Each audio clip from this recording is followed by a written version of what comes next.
Hello बच्चों, अब हम कंटिन्यू करते हैं क्वेश्चंस ऑफ वेव ऑप्टिक्स। तो हम 28th क्वेश्चन पे पहुंच गए थे। तो हमें ये क्वेश्चन है कि ये हमें फिगर दे रखी है और हमें SS1 और SS2 का पाथ रेफरेंस दे रखा है λ/4। हमने कंडीशन फॉर कंस्ट्रक्टिव इंटरफेरेंस निकालनी है। इसमें हमने क्या करना है, इसमें क्वेश्चन कैसे दे रखा है, क्वेश्चन ये दे रखा है कि ये S1 सोर्स है और ये हमारा S2 सोर्स है और ये जो है हमारी स्क्रीन है P पॉइंट पर। अभी तक हमने ये किया हुआ है कि यहाँ से लाइट पहुँची और यहाँ से लाइट पहुँची, तो हमें पाथ डिफरेंस ले लेते हैं S2P माइनस S1P। अगर n लैम्डा के बराबर है तो फिर हमारा पाथ डिफरेंस, अगर n लैम्डा है तो कंस्ट्रक्टिव, 2n माइनस 1 λ/2 है अगर पाथ डिफरेंस, तो डिस्ट्रक्टिव। ये हम करते थे। अब उसने क्या किया, उसने एक एक्स्ट्रा चीज़ हमें दे दी है। उसने बोला है यहाँ से लाइट जा रही है, ठीक है, एक सोर्स है S, यहाँ से लाइट जा रही है, दोनों लाइट जो है वो यहाँ से जा रही हैं आपकी। तो हमारा जो है पाथ डिफरेंस चेंज हो जाएगा क्योंकि यहाँ से लाइट जा रही है, तो पाथ डिफरेंस होगा S2P माइनस S1P। अब ये हो गया हमारा पाथ डिफरेंस। अब पाथ डिफरेंस जो है अगर n लैम्डा के बराबर होगा, ये पूरा पाथ डिफरेंस, तो कंस्ट्रक्टिव। अगर 2n माइनस 1 λ/2 के बराबर होगा तो डिस्ट्रक्टिव। अब ये हमने तोड़ना है। अब आपको दिख रहा है SS1P और SS2P दो हिस्सों में तोड़ सकते हैं। SS2P को बोलेंगे SS2 प्लस S2P और SS1 को बोलेंगे SS1 plus S1P, SS1 plus S1P। और ये n लैम्डा के बराबर कब होगा, जब हमें क्या चाहिए, कंस्ट्रक्टिव इंटरफेरेंस चाहिए। अब मैंने इन दोनों को एक ब्रैकेट में रख लिया, SS2 माइनस SS1, और ये हो जाएगा दूसरे ब्रैकेट में मैंने रख लिया S2P minus S1P is equal to n lambda. अब S2P माइनस S1P तो हमें निकालना है और ये हमें λ/4 दे रखा है और कंस्ट्रक्टिव के लिए हम n लैम्डा करेंगे। तो S2P माइनस S1P किसके बराबर आ गया, n लैम्डा माइनस λ/4। तो ये पार्ट डिफरेंस अगर हमारा रहेगा तो हमारी कंस्ट्रक्टिव इंटरफेरेंस रहेगी। सिमिलरली अगर मैं ये 2n लैम्डा की जगह क्या करती हूँ, देखो यही वाला SS2 minus SS1 plus S2P minus S1P, अगर मैं 2n माइनस 1 λ/2 के बराबर कर देती हूँ तो डिस्ट्रक्टिव इंटरफेरेंस रहेगी। अब ये वाली जो है इसको हमारी वैल्यू दे रखी है λ/4, λ/4 इधर चली जाएगी तो ये हमारी किसकी बन जाएगी, S2P minus S1 path difference अगर इसके बराबर होगा तो हमें डिस्ट्रक्टिव इंटरफेरेंस मिलेगी। तो इस तरह से हम इस टाइप के क्वेश्चन करते हैं। पाथ डिफरेंस का सारा खेल है इसके अंदर, पाथ में कितना डिफरेंस है, तो इसके अंदर SS2P माइनस SS1P का, बस हमने उसको सॉल्व करना है। और हमें पता है कंस्ट्रक्टिव के लिए n लैम्डा डबल स्लिट में और डिस्ट्रक्टिव के लिए 2n माइनस 1 λ/। अब आपका नेक्स्ट क्वेश्चन है, for a single slit A first minimum of the interference pattern of A monochromatic light of lambda occurs at λ/A. At the same time λ/A we get maximum for two narrow slits separated by distance A. इसने question क्या पूछा है, explain. ये इसने theoretical question पूछा है।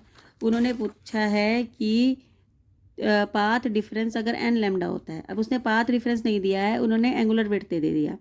अगर angular width λ/A है तो फिर इंटरफेरेंस में तो ये क्या दिखाएगा और डायफ्रैक्शन में ये क्या दिखाएगा।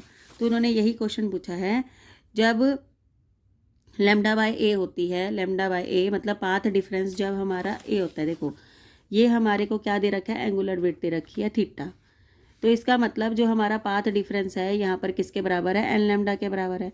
हमने ये किया था जब n लैम्डा होता है तो हमारी कंस्ट्रक्टिव इंटरफेरेंस होती है डबल स्लिट में, और सिंगल स्लिट में ये स्लिट जो है वो दो हिस्सों में टूटती है, λ/2 और ये क्या बनाती है, डिस्ट्रक्टिव इंटरफेरेंस करती है और हमें डार्क फ्रिंज मिलती है।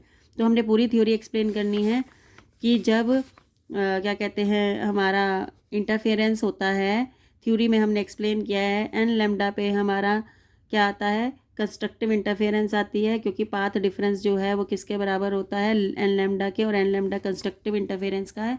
और डिस्ट्रक्टिव में हमने एक्सप्लेन किया कि स्लिट दो हिस्सों में टूट जाएगी, λ/2 और λ/2 के, तो वो क्या बनाएगी, एक दूसरे को कैंसिल करेगी और ऊपर जाके क्या बनाएगी, वो डिस्ट्रक्टिव इंटरफेरेंस बनाएगी। तो ये हमने पूरी थ्योरी एक्सप्लेन करनी है इसके अंदर।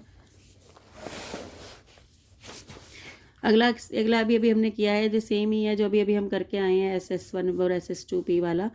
नेक्स्ट क्वेश्चन है, what is the effect on the interference pattern in the Young's double slit experiment. ये हमने ये भी थ्योरी में किया है। If the monochromatic source S is replaced by the source of white light. Monochromatic अभी तो हम जितना भी यंग्स का डबल स्लिट एक्सपेरिमेंट किया है उसके अंदर हमने क्या किया है, उसके अंदर हमने मोनोक्रोमेटिक मतलब सिंगल रंग की लाइट ली है। लेकिन अगर हम वाइट लाइट ले लेंगे तो क्या हो जाएगा, सेंटर पे तो ब्राइट वाइट बनेगी, जो हमारी फ्रिंज बनेगी वाइट फ्रिंज बनेगी, और जैसे जैसे हम ऊपर जाएंगे वैसे वैसे जो है हमारी कलर्ड फ्रिंजेस बनती जाएंगी। वाइट फ्रिंज के सबसे नज़दीक वॉयलेट होगी और जैसे जैसे दूर जाएंगे तो हमें रेड मिलेगी। ये हमने पूरा एक्सप्लेन किया है, कैसे मिलेगी ये भी एक्सप्लेन किया है हमने चैप्टर के अंदर। अब ये 31st क्वेश्चन है, the beam a beam of light consisting of two wavelength. एक बीम ऑफ लाइट है जिसमें दो वेवलेंथ है, 600 नैनोमीटर की है और दूसरी है हमारी 500 नैनोमीटर की। तो जो दो हैं वो हमने निकालनी है। दो हमारे पास दो वेवलेंथ हैं, एक वेवलेंथ है हमारे पास 600 नैनोमीटर की और दूसरी वेवलेंथ है हमारे पास 500 नैनोमीटर की। यंग डबल स्लिट एक्सपेरिमेंट में स्लिट का सेपरेशन हमें 1 mm दे रखा है और स्क्रीन और उसका डिस्टेंस हमने 0.60 सेंटीमीटर मीटर दे रखा है। यूनिट्स का थोड़ा सा ध्यान रखना है। The distance of second bright fringe from the central maxima for wavelength 500 nanometre and, पहले तो यही निकाल लेते हैं। देखो सेंटर मैक्सिमा से सेकेंड ब्राइट फ्रिंज की दूरी पूछ रहा है, वो वाई पूछ रहा है। सेंट्रल मैक्सिमा से सेकेंड फ्रिंज की वो क्या पूछ रहा है, दूरी वाई पूछ रहा है। वाई किसके इक्वल होता है, path difference d by D के बराबर होता है। क्योंकि उसने सेकेंड ब्राइट फ्रिंज बोली है तो path difference n lambda D by d हो जाएगा और ये वाई। अब उसने बोला सेकेंड ब्राइट फ्रिंज, तो एन की वैल्यू तो हो गई आपकी 2। उसने कहा वेवलेंथ लो 500 nanometre, 500 nanometre 500 into 10⁻⁻⁹ nanometre. Capital D आपको 0.60 मीटर दे रखा है और 1 मिलीमीटर दे रखा है स्मॉल डी, तो 10⁻⁻3। तो ये आपका डिस्टेंस निकल आएगा। हमारा पहला क्वेश्चन जो है उसने सेंटर से सेकेंड ब्राइट फ्रिंज की दूरी मतलब कि उसने वाई मांगा है। दूसरा है the least distance from the central maxima where bright fringe due to both the wavelength coincide. अब उसने ब्राइट फ्रिंज कहाँ कोइंसाइड करेगी, उसका होता है y n is equal to y n plus 1। ये कंडीशन होती है, आपको ये यूज़ करनी होती है, y n is equal to y n plus 1। इन दोनों वेवलेंथ की जो ब्राइट फ्रिंज है वो पहली ब्राइट फ्रिंज कहाँ कोइंसाइड करेगी, y n is equal to y n plus 1। Y n होता है path difference d by D is equal to path difference d by D. अब इसका जो पाथ डिफरेंस है वो किसके बराबर है, ब्राइट फ्रिंज है तो एन लेमडा के बराबर है। लेमडा जो है आपका कितना है 600 नैनोमीटर है और डी बाई डी, ये डी से डी गया, स्मॉल डी से स्मॉल डी गया। अब ये जो दूसरा होगा वो भी n+1 और ये क्या रहेगा वेवलेंथ एन लेमडा होता है, तो यहाँ पर n की जगह क्या लेंगे n+1 लेंगे और लेमडा क्या लेंगे 500 लेंगे। तो ये इस तरह से हमारा 600n आ जाएगा। फिर हमारा आ जाएगा 500n प्लस 500, ये 100n is equal to 500, n is equal to 5। तो फिफ्थ जो है फ्रिंज जाके ऊपर जाके मिलेगी। तो इस तरह से हम निकालते हैं कि जब ये पूछता है कि दोनों वेवलेंथ की पहली ब्राइट फ्रिंज कहाँ कोइंसाइड करेगी, तो इसकी कंडीशन होती है y n is equal to Y